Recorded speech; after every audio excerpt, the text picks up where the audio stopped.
Kumekuwa na maswali mengi watu wakiwa wakijiuliza kuhusiana na mtoto ambaye anayetamba naye sasa hivi, dada yetu kipenzi ambaye ni bibie Wema Sepetu. Watu wengi wamekuwa wakijiuliza na kusema kwamba sasa mbona hatujaona baby shower yoyote ambayo iliyoweza kutokea hivi karibuni, kwani Wema Sepetu ameshindwa kuweza kufanya baby shower.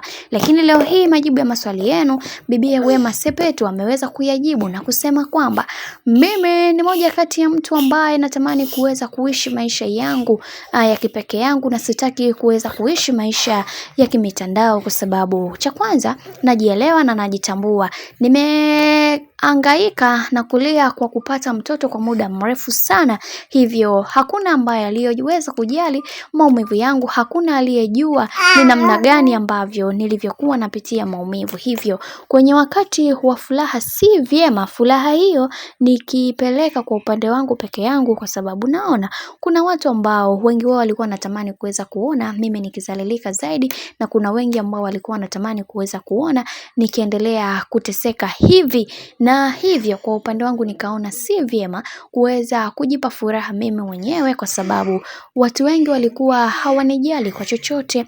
Hivyo kwa namna yoyote ile naomba msiweze kunipa lawama za aina yoyote kuhusiana na watu ambao sijawaalika katika baby shower yangu kipindi hiko.